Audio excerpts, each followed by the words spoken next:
Q1 2025 earnings results conference call. At this time, all participants are in listen-only mode. If anyone should require operator assistance, please press star zero on your telephone keypad. A question-and-answer session will follow the formal presentation. You may be placed into question queue at any time by pressing star one on your telephone keypad, and we ask you please ask one question, one follow-up, then return to the queue. As a reminder, this conference is being recorded. It's now my pleasure to turn the call over to your host, Dre Schreiber of Fastenal. Please go ahead, Dre. Welcome to the Fastenal Company 2025 first quarter earnings conference call. This call will be hosted by Dan Florness, our Chief Executive Officer, Jeff Watts, our President and Chief Sales Officer, and Holden Lewis, our Chief Financial Officer.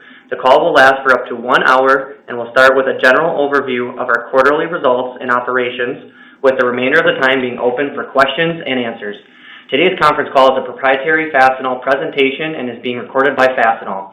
No recording, reproduction, transmission, or distribution of today's call is permitted without Fastenal's consent.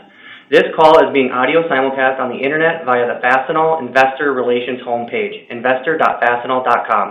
A replay of this webcast will be available on the website until June 1st, 2025 at midnight Central Time.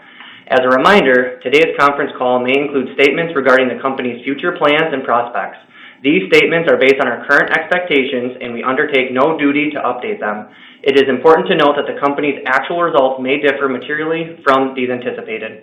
Factors that could cause actual results to differ from anticipated results are contained in the company's latest earnings release and periodic filings with the Securities and Exchange Commission, and we encourage you to review those factors carefully. I would now like to turn the call over to Mr. Dan Florness.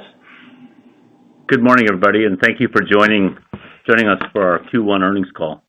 As you can see from on flipbook on page 3, Bob Curlin, our founder, passed away on February 10th. He was 85 years of age. I just thought I'd open with a few thoughts on Bob, if you'd indulge me. So, Bob was born in June of 1939 in Winona, Minnesota. It's a town of about 25,000 people in southeastern Minnesota on the western banks of the Mississippi River. His first memory as a child was a World War II victory parade going across the interstate bridge coming into Winona. In his obituary, it said Bob's compass was a true north. Bob's compass had a true north with a belief in people, free minds, and free markets. And he indiscriminately respected others, seeing the best in everyone without desiring reciprocation himself. I had the good fortune. I knew Bob for just over 30 years. I met him in the second quarter of 1994, and I had a number of cross the country road trips. Bob preferred to travel by van and visit Fastenal locations. And I remember my first trip with him. We left on a Sunday morning at about 7 o'clock. We drove to Denver, visited some locations, met with some investors. We drove to Salt Lake City. We drove to Vegas. We drove to L.A., San Francisco, Rock Springs, Wyoming, and made our way back to Winona on Friday evening.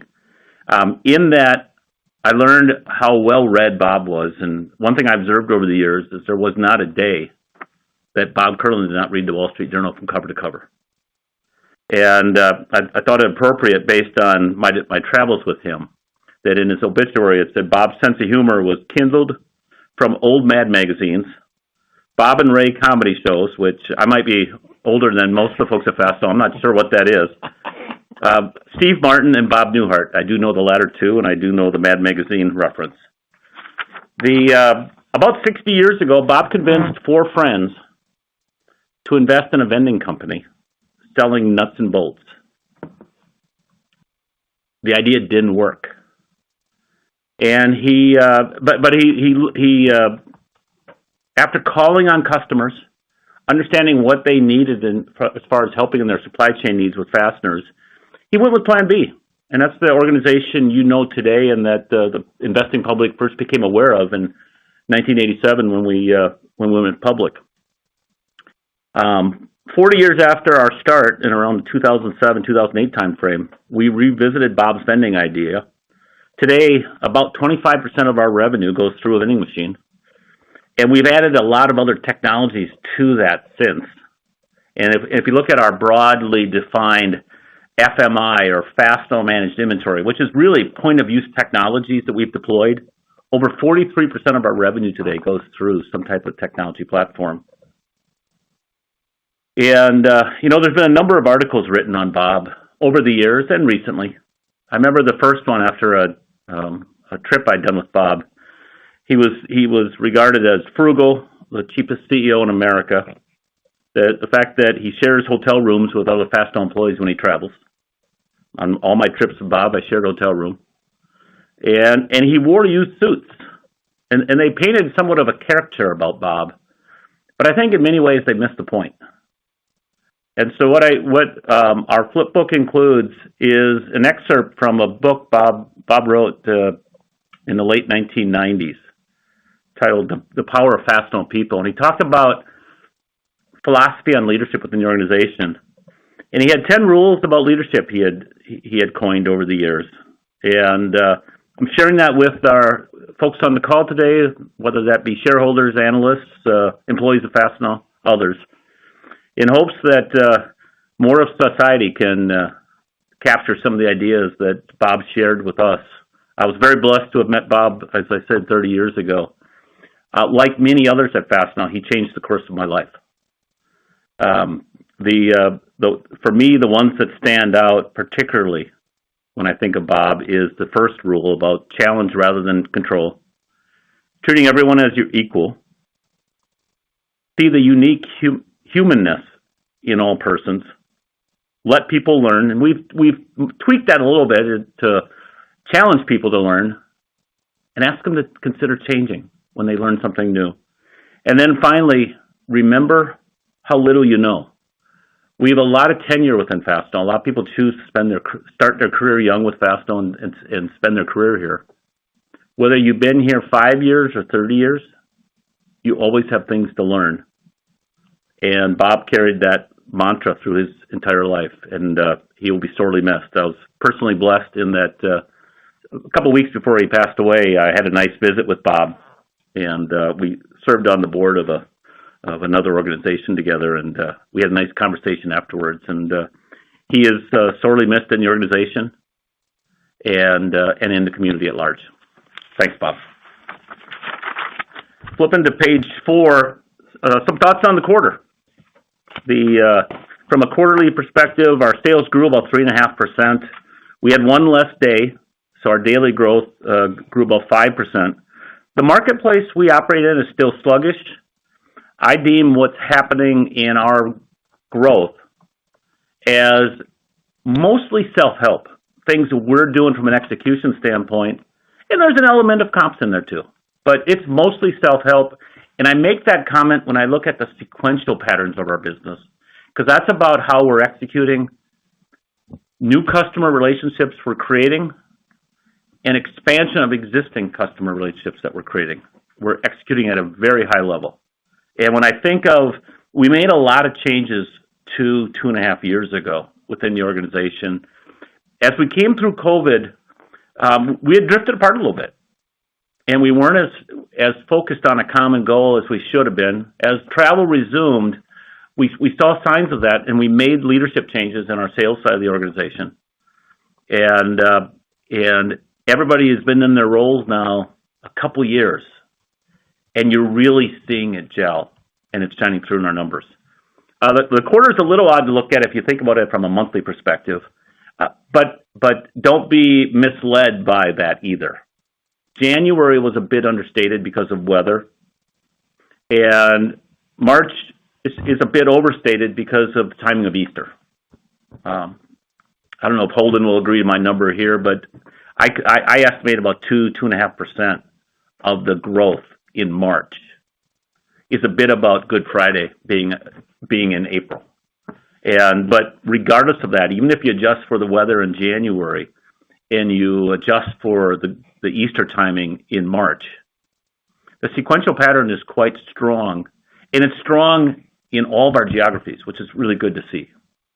And again, I deem that to be about what Fastenal is doing in engaging with the marketplace, rather than what the marketplace is asking us to help with because of their business patterns, because it's still sluggish.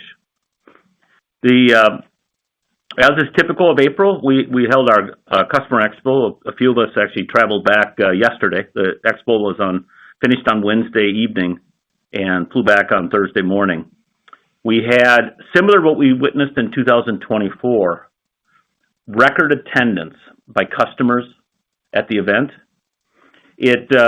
Last year surprised us a bit because coming out of COVID, the first 2 years in 22 and 23 that we had the show, it was a very subdued event because a lot of organizations either weren't traveling yet or they were doing limited traveling, and it was so difficult to travel internationally that we weren't getting international folks. And so folks weren't coming from Canada or up from Mexico for the event. This year, I can tell you firsthand that we had a record number of attendees from our business unit in Mexico because I had the opportunity to speak to a large group that was gathered. And it was exciting to see the types of questions they were asking about and the way they were approaching the relationship. The other thing, and I'll probably touch on this a couple times through my commentary, it was a unique week because in talking to various groups, the one thing there wasn't a lot of discussion on was tariffs. That's not to say it didn't come up, but the way we addressed the conversation, and every group I talked to, there was a few sessions we had where it was a Q&A, and Bill Drazkowski was the moderator. He led off with a question on tariffs, and he pointed it at me each time. And what I really impressed upon our customers is the way a supply chain partner approaches any kind of chaos. I shared some stories about the lead up to COVID, the vetting of suppliers that we did for safety products before the world got weird, and how that put us in a position to be a better supply chain partner. The tactical decisions we made to go out and buy inventory to get ahead of the onslaught of everybody else because of the strength of our balance sheet and our financial resources. A lot of that attributed to things we do, but really the foundation that Bob Kurland laid many years ago in priorities in an organization and what you do with cash. But what I can tell you is we shared with them the tactics we're taking right now of, in some cases, fattening our balance sheet a little bit. It doesn't solve any issue other than it gives you time to have options. Talked about products we're bringing directly into Canada and Mexico that we would have brought through the United States before because some of the new tariffs are not eligible for duty drawback. And while it might be more expensive to bring it directly into that market from a logistics perspective, it's a lot less expensive than a tariff that gets layered on top of maybe a tariff going into Canada or Mexico as well. So we're being very thoughtful about that because about 15% of our revenue is in Canada or Mexico. From the standpoint of the U.S. and all markets, we talked a lot about how we've changed our sourcing patterns in the last 5 years on diversifying where we're sourcing from to provide a better supply chain. But we also talked about the fact that when we diversify our sourcing practices, we don't just play whack-a-mole and try to avoid a problem. We try to improve the supply chain in every step we take. And we try to be relevant to the new manufacturing partners we join with, regardless of where they're located. In that we're a top 1, 2, 3, 4, 5 customer with that manufacturer. Because if you're a significant customer to a manufacturer and they get tight on capacity or they need to expand their capacity, they're going to help their largest partners first when they're prioritizing their efforts. And the fact that they know we have financial resources to match with dollars what our commitments are, we often get in line ahead of everybody else. And that serves our customers in the marketplace really well. We've added a bunch of customer site information to our disclosures this quarter, 3 years worth of history. We had a recent investor day where we talked about it. We touched on it in our January earnings call to really give better visibility to some of the strategies we have deployed and are deploying to broaden the size of our market opportunity.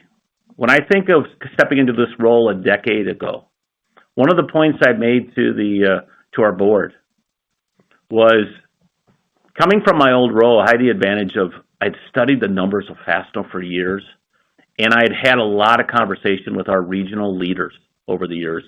So I understood maybe better how they thought about things, where they discovered success. There was a few people for me that stood out that had been very successful in their business. When I think of our business in Minnesota and Wisconsin, I took a lot of stuff out of that playbook. When I think about our regional leader, the two Millers, Randy, who led our business down in Indianapolis, and Casey, who led our business down in what we referred to the Southeast Central at the time, which was Kentucky and Tennessee.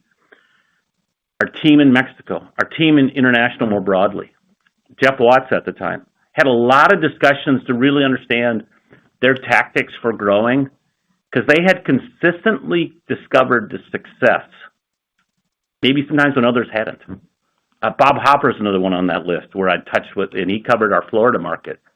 Incredible success. And you learn and you ask people, how are you doing it? And what I shared with the board is our most successful regions have a great key account program.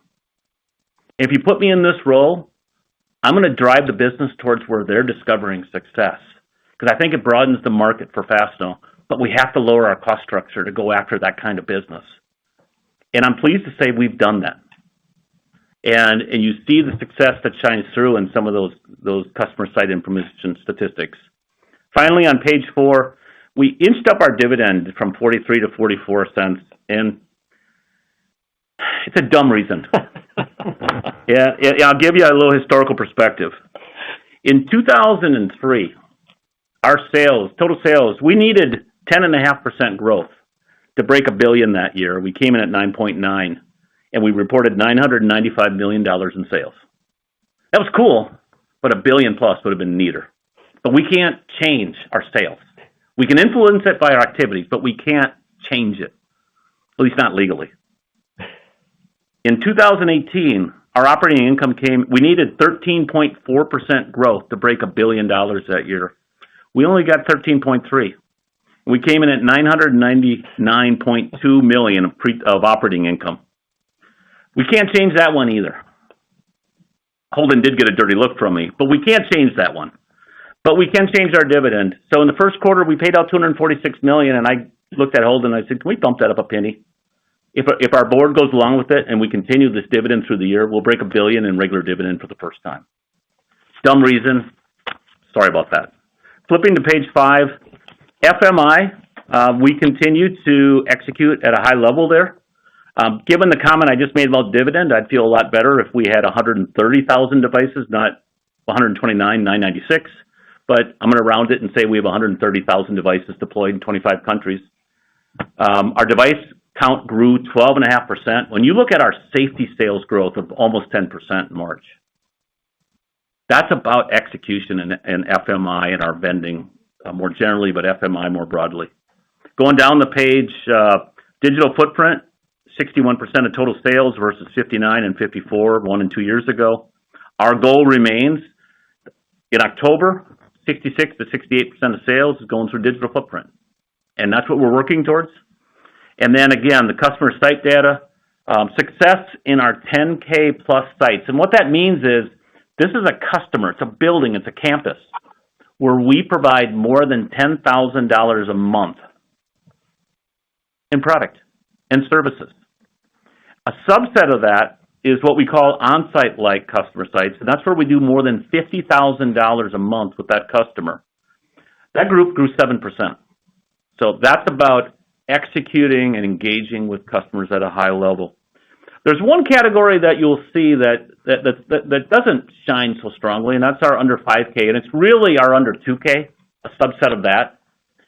And if you're on our e-commerce team right now, or if you're in IT, or if you're in supply chain, you're getting a lot of pressure and dirty looks from Dan right now because we need to get better at the e-commerce side. We solved the problem with that group not by adding resources and sales teams to go after $500 and $800 a month customers. We want those customers. That marketplace has chosen to buy more in the online channels, and that accelerated during COVID. We're not great at that piece of the business. We're great at a lot of things. That's not on the list, but we can be. And the reason that matters is when you look at through some of the customer site data, I believe a great e-commerce platform enhances our ability to be successful in all groups, because I believe there's probably a 20% lift, and this is the belief. This is not based on any data. I believe there can be a 20% lift in every category if we have a great e-commerce strategy, because there's random MRO spend we don't necessarily get even when we have a great relationship with that customer, because some department in that organization might find it easier to order somewhere else. We need to get better at that. I'll shut up now and flip it over to Holden. All right. Thanks, Dan, and good morning, everyone. Before digging into the results for what will be my final call, I did want to mention a few things. First to Dan, who nearly 9 years ago, based on the response of many of the people on this call, took a chance on a relatively unorthodox hire. It's been an unbelievable experience working with a great leader, and I sure have enjoyed being your partner in this. To the entire Blue team, I know I got this opportunity in part because of my outsider's perspective, but at the same time, you all have challenged me to earn your trust and respect, and you deserve that. I've tried to do that for 9 years, but it wouldn't have been possible if not for your passion for learning, teaching, and collaboration. That's the foundation of our culture. So I've surely enjoyed being your CFO, and I couldn't ask for 24,000 better friends. And to our investors, you probably don't realize how often I've actually used your observations, perspectives, and questions in my own work here, and for that I thank you. I hope I've been able to provide a deep and differentiated view into our business. I could go on, but if I do, I suspect the music will start, so why don't I just jump into slide 6. Sales in the first quarter of 2025 were up 3.4%, with daily sales up 5%.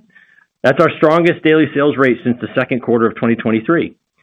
Feedback from regional leadership continues to reflect sluggish end market demand despite generally favorable outlooks. Customer tone did seem to shift from the steady improvement we've seen since the election to plateauing as trade policy created some caution. Notwithstanding this uncertainty, we did not discern any meaningful pre-buying ahead of tariffs. In the absence of much external help, the improvement in our DSR reflects two other variables. First, even as the market has stabilized, our comparisons have gotten easier, particularly in the cyclical parts of our business. This factor helped produce our first quarter of growth for fasteners since the first quarter of 2023, and acceleration in manufacturing end markets. Second, contributions from our strong contract signings over the past 2 years continues to build. We continue to experience a healthy pace and mix of signings in the first quarter of 2025, and our count of national, regional, and government contracts has grown at a double-digit rate for 12 consecutive months. Now, the monthly cadence during the quarter warrants some discussion. I feel like Dan covered much of that, so I agree with his numbers about the impact of Good Friday having fallen in March of last year. What I will say is the quarterly daily sales rate growth is a fair representation of our performance, and we did see acceleration through the period. It was a solid self-help driven result in a soft market, but even so, as you interpret our results, please take stock of the discrete factors that affected each period. The pricing outlook also warrants some discussion. Year to date, significant tariffs have been applied to products from China as well as steel, including derivative products like fasteners, on a global basis. We continue our long-term trend of diversifying our supply chain where possible, questioning the size and timing of our suppliers' pricing actions, and we have added some inventory to our own balance sheet. That said, supply chains have gotten more expensive, and a part of our response over time will be incremental pricing. We have been proactively engaging with our customers for several months, and in April we took our first actions, which we believe will contribute 3 to 4% of price in the second quarter of 2025, with the potential for that to double in the second half of 2025, depending on the pace and execution of our actions. We have taken no actions on the deferred portions of the reciprocal tariffs, but may need to should those ultimately go into force.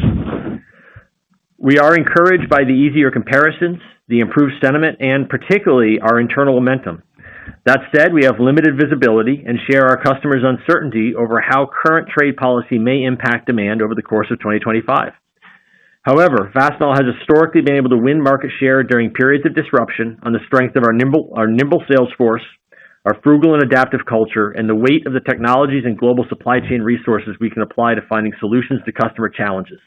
That is our expectation in the current environment. Now to slide 7. Operating margin in the first quarter of 2025 was 20.1%, down 50 basis points year to year. We had one less selling day in the period versus the first quarter of 2024, which is worth roughly $31.5 million in sales. Had the first quarters of 2024 and 2025 had the same number of selling days, we would likely have leveraged SG&A, and our operating margin would have been down a more measured 10 to 20 basis points. Gross margin in the first quarter of 2025 was 45.1%, down 40 bips from the year-ago period. Product and customer mix was the usual contributor. We also saw higher costs from third-party freight providers and higher hub vehicle lease costs, both coming against relatively flat freight revenue. Price cost was neutral in the period. We anticipate easier gross margin comparisons in the latter half of the year, though our effectiveness managing price cost and the degree of macro improvement will influence this scenario. SG&A was 25% of sales in the first quarter of 2025, up from 24.9% from the year-ago period. As described above, we believe we would have leveraged in the period had the current and year-ago quarters had the same number of selling days. All major cost categories either leverage or deleverage very modestly, with none standing out. We continue to manage costs effectively. Total SG&A expenses were up 3.6% year to year, consistent with what has been a stable 2 to 4% rate of increase over the last 9 quarters. We continue to invest in key areas of our business to support growth, while managing other costs more tightly to reflect the sluggish business conditions.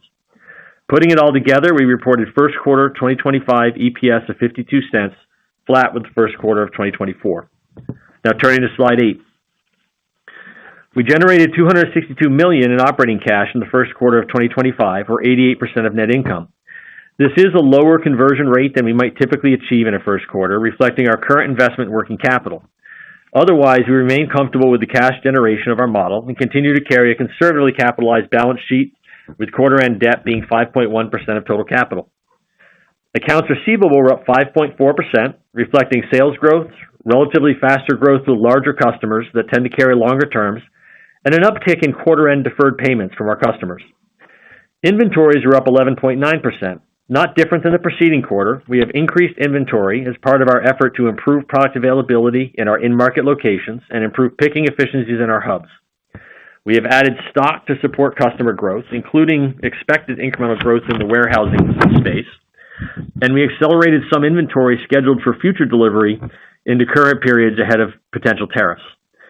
Inventory growth may remain elevated in 2025 as we continue to navigate tariffs and as more inflation builds in inventory. Accounts payable were up 23.9%, reflecting the increase in inventories and the timing of payments associated with certain capital projects.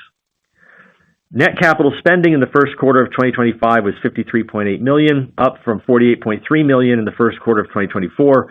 This increase is consistent with our expectations for the full year, where we anticipate capital spending in a range of $265 million to $285 million, up from $214 million in 2024. This increase is from higher FMI device spending in anticipation of higher signings, higher IT spend, which includes projects aimed at developing additional digital capabilities, and distribution center outlays to reflect spending on our Utah and Atlanta hubs and automated picking additions across our hub network. With that, operator, we'll turn it over to begin the Q&A. Thank you. We'll now be conducting a question and answer session. If you'd like to be placed into question queue, please press star 1 on your telephone keypad. You may press star 2 if you'd like to remove your question from the queue. Once again, we ask you please ask one question and one follow-up, then return to the queue. One moment, please, while we poll for questions. Our first question is coming from David Manthey from Baird. Your line is now live.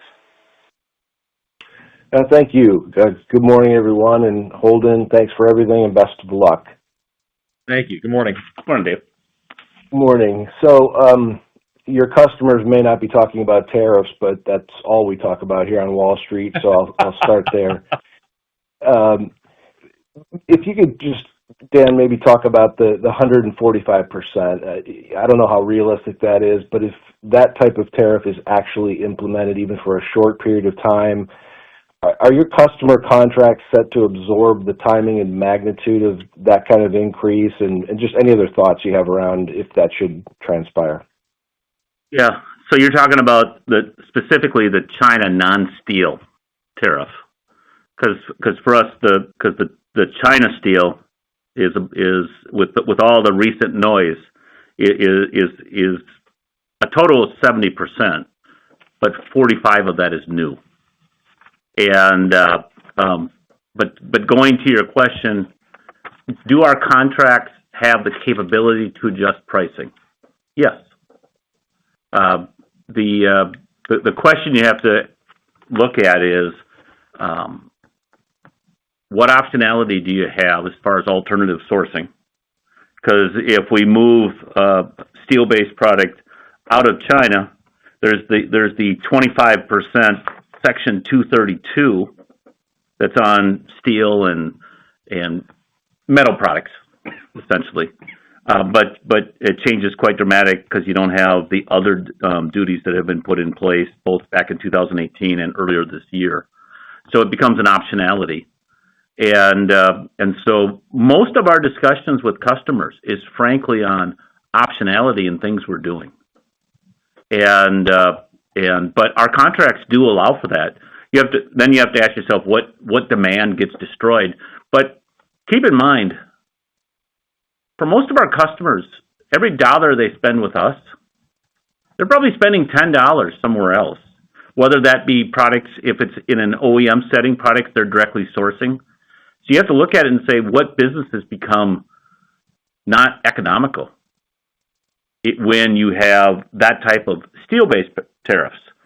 From a non-steel where the actual total duty is 170%, of which 145 is new with all the pieces that have been added in.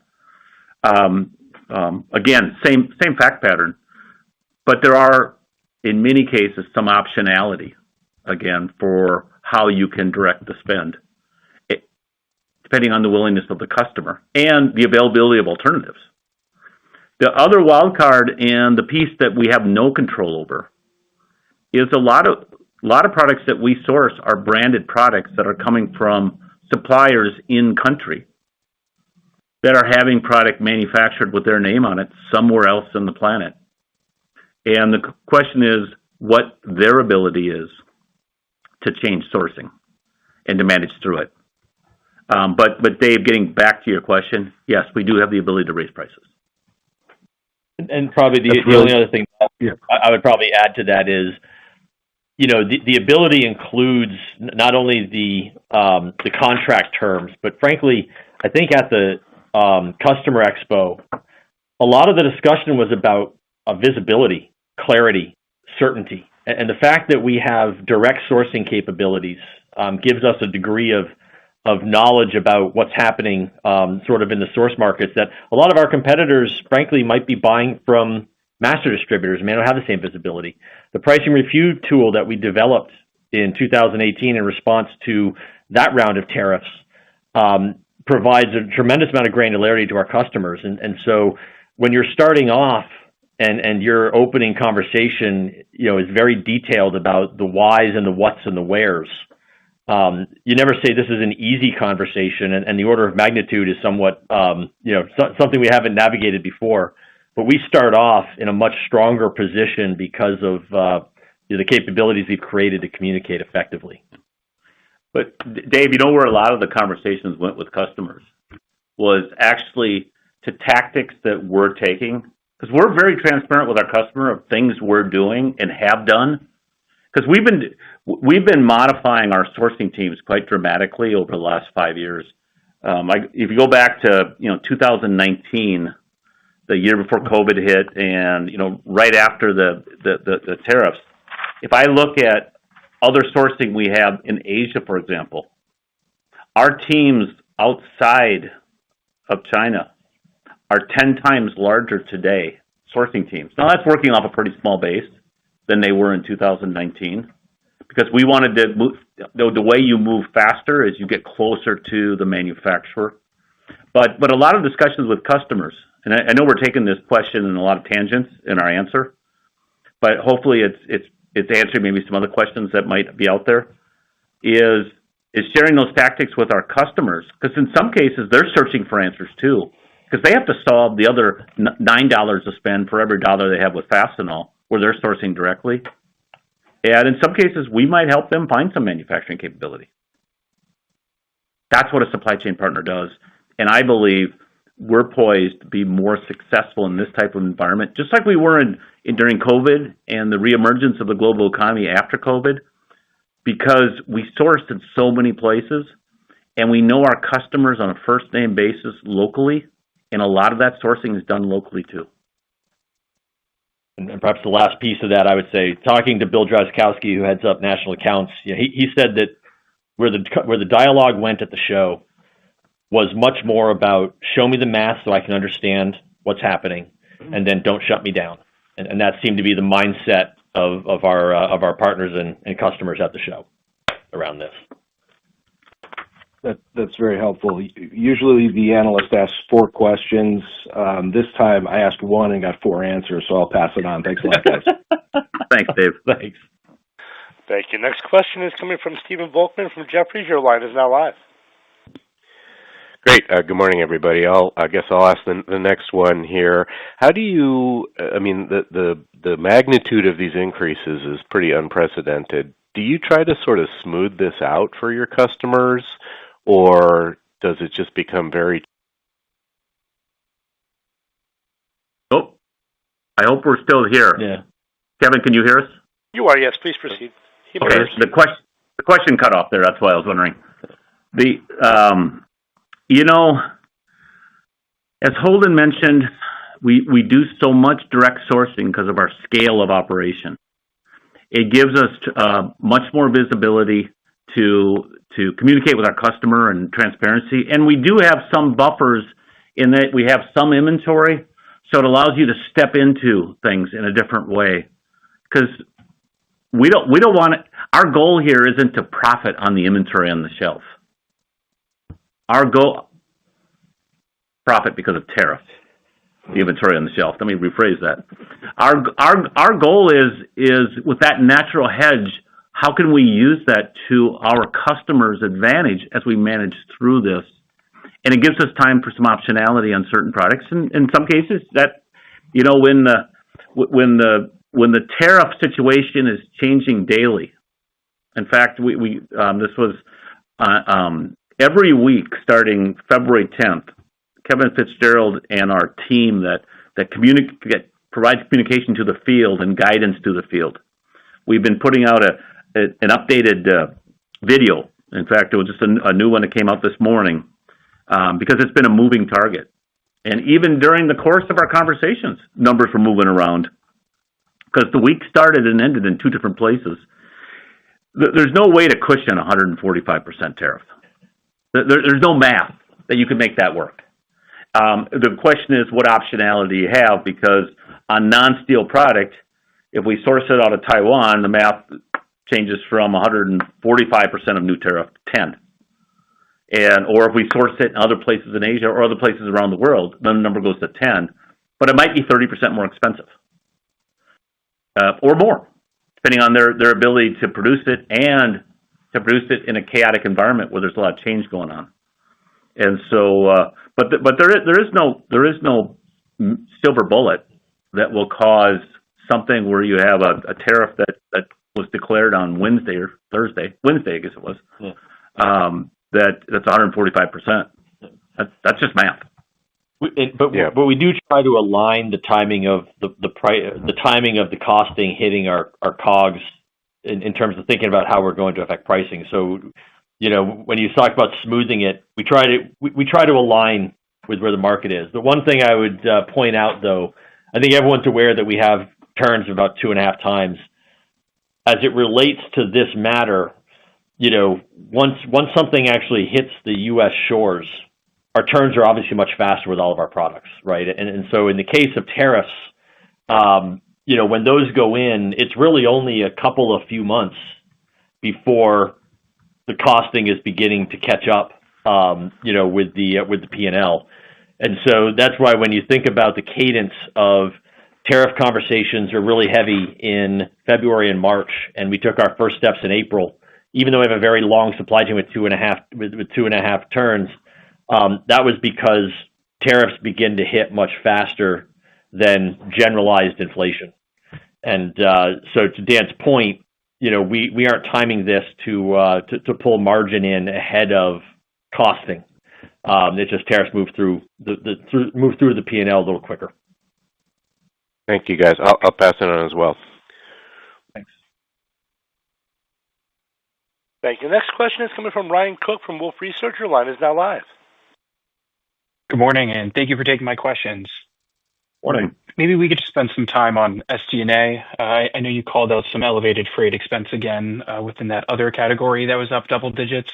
Could you maybe just quantify that impact in the quarter and share how we should think about things trending for the rest of the year? And I guess just more broadly, it does sound like you expect to be leveraging SG&A in the remaining quarters, given you would have been there without the loss of a selling day in 1Q. So just making sure, is that the correct way to be interpreting your outlook? Yeah, on the freight, the nature of the freight was different this quarter than it was last quarter. Last quarter, we had some expedited shipments that we paid for. But that's in cost of goods. Right. If you're talking freight and SG&A, you're talking more vehicles, local vehicles. Got it. Sorry. I was anticipating a different question. Yeah, on the SG&A, so we are cycling through our fleet of pickups, and that pace has accelerated in the last, call it, 6-12 months, and that's because one of the sort of afterglows of the pandemic was it took a while for the vehicle supply chain to catch up, and we had several years where we were probably not cycling as quickly as we normally would, during which those things were inflating, and so that is continuing to move through. I think as you get into the second and fourth quarter in particular, the comps do start getting somewhat easier. And so I do think you have that working in your favor on the SG&A. But to your broader point, look, I've always argued that when we grow at a mid-single digit rate, we should be able to defend the margin. And I think this quarter, if we hadn't lost the day compared to last quarter or the year ago quarter, we would have grown it at 5%. And that's what our DSR was at. And at that level, we were pretty close to sustaining our operating margin and, would have leveraged SG&A. And so I think the answer to the question is it depends on what you think demand is going to do. If you think that we're going to grow or continue to grow at a mid or better than mid-single digit rate, then I would expect that we should be able to leverage SG&A at that level, particularly with the way that we're managing our costs today. So, but volume always has a say in that. The only thing I'll add to that is, and I think it was Dave Manthey that coined this a number of years ago. We talked about the shock absorbers in our system, and that is we use a meaningful amount of incentive compensation in our structure.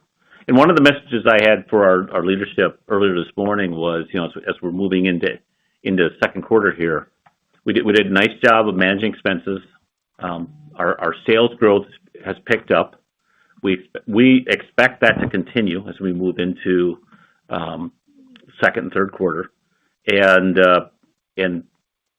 there will be some reloading of bonus numbers because you can read our proxy and you can see it was pretty ugly for a few of us, and that's not unique to the folks that are in proxy. That's throughout the organization. Folks saw a meaningful cut in their incentive comp in 23 and 24, and there will be some reloading of that, but that's predicated on the fact that our gross profit dollars and our pre-tax dollars are growing and driving that. And so optically, you'd see your operating expenses growing a little bit faster, the incentive comp within labor growing a bit faster. But it's because the operating earnings are growing faster. That makes sense. That's why we always talk about an incremental margin being that 20-25% range, because you do have that shock absorber effect that works on both. Works when volume's expanding as well as when it's slower. Great. Thanks, Dan and Holden. That's all very clear. And I guess if we could just spend a quick moment on the customer sites, and thank you for the additional disclosures you've given there. I guess, maybe just how do you think about the disaggregation between manufacturing versus the non-manufacturing locations?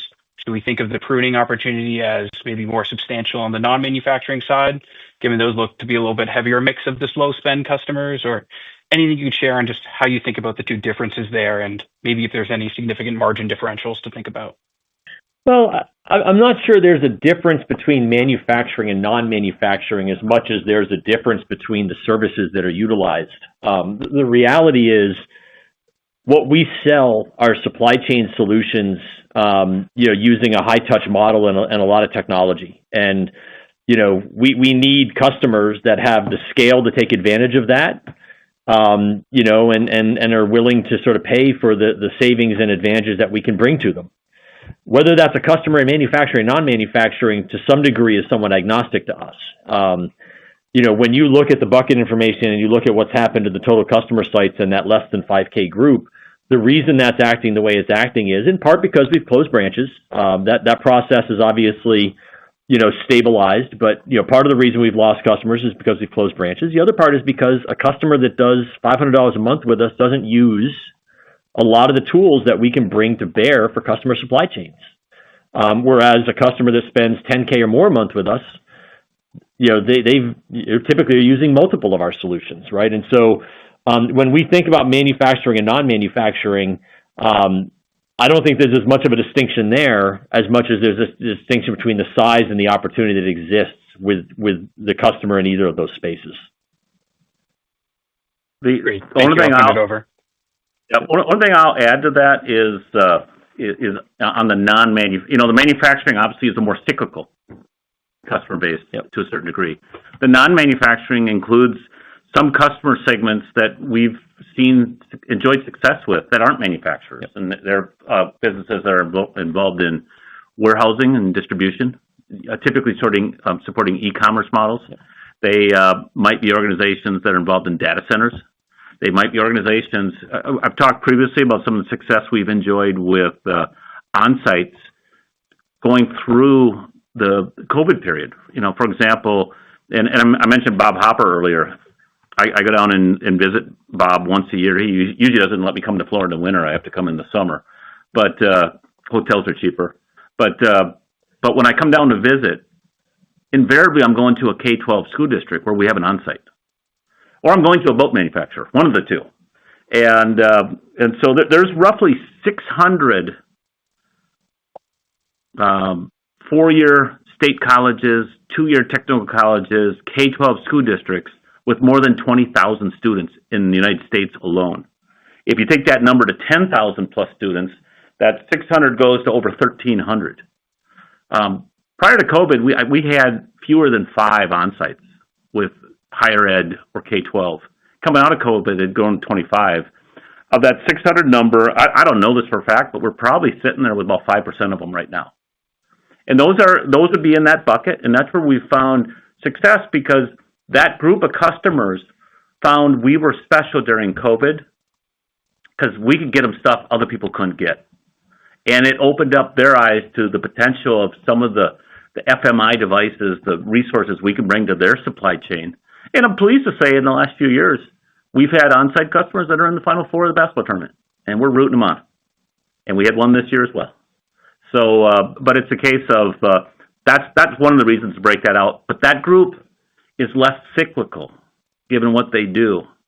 Whereas in the manufacturing, the only pieces that are less cyclical is where we have customers in manufacturing that are more in food production. Because people always eat.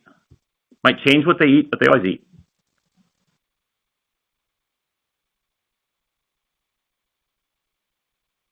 Thank you. Next question today is coming from Tommy Moll from Stephens. Your line is now live. Good morning, and thank you for taking my questions. Good morning. Morning. I wanted to follow up on a comment. I think this was from you, Holden, just on the pricing actions that were taken in April. You quantified maybe 3 to 4 points year over year uplift in the second quarter that could potentially double in the second half, if I heard that correctly. Is the driver there just the staggered dates of implementation for these increases, and is that just tied to the pricing and costing alignment you referenced earlier, or is there something else going on here?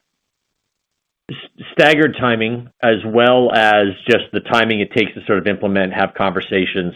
Our model starts with discussions with customers, right? It's not just sort of flipping a switch on a website, and so those conversations can take their own varying paces, particularly when 70% of your business is in the contract realm. I can touch on a few things. That's heavily centered on fastener product because that 25% tariff that came in on steel-based products, once it was clarified it was derivative products as well, which includes threaded fasteners because there's a high steel content there. And it's a little sarcasm, sorry. But part of that is having conversations with our customers and understanding what inventory we have to support them and some of the timings that can come into play. And so that creates some staggering effect, particularly on the OEM side of fasteners, and that's about 2/3 of our fastener sales. Thank you both. And I wanted to follow up with a question on gross margin. Holden, I believe it was last quarter, you said that there was a shot for flat in 2025, maybe slight decline. Any update on that outlook? It sounds like maybe not, just given some of the price cost commentary and how you think you can defend margin percentage there, but I just wanted to ask if there was anything else you wanted to offer. No, let me take that one. What's that? Care if I take that one? Be my guest. I look forward to hearing what you have to say. This is a philosophical thing. And, historically, we've defended gross profit percentage. And in fact, I had a conversation with a few of our directors yesterday on just this fact. And, if you look back to 2018 timeframe, we largely defended our gross margin percentage. It was a little chaotic because we didn't have the tools we have today. And the degradation that you did see in gross profit over time was the earlier mentioned, hard frontal attack on growing our 50K plus customers. And there was a mix shift that was going on both in customer mix and product mix. And those were competing with gross profit percentage. But we largely defended the percentage. And, we'd be very thoughtful about what it means for our customer. And our bigger challenge to our customer right now is what optionality we can create in their business. Because defending gross profit percentage in an arena where you're talking 100, 125, 140, whatever hell number you throw out, there you're really working with your customer to manage their supply chain. And you're doing right by everybody. That includes employees, customers, suppliers, because we're pushing back on suppliers pretty darn hard too, and our shareholders. And you're finding what the right mix is, and you're also trying to figure out: is this a forever thing, or is this something that's going to be announced on Wednesday and canceled on Friday? And what steps are you going to take? You're not going to stick your head in the sand and pretend it's not happening. Because that's naive, that's foolish. But you're not going to jump out the window either. You're going to find someplace in between and make great supply chain decisions for your customers.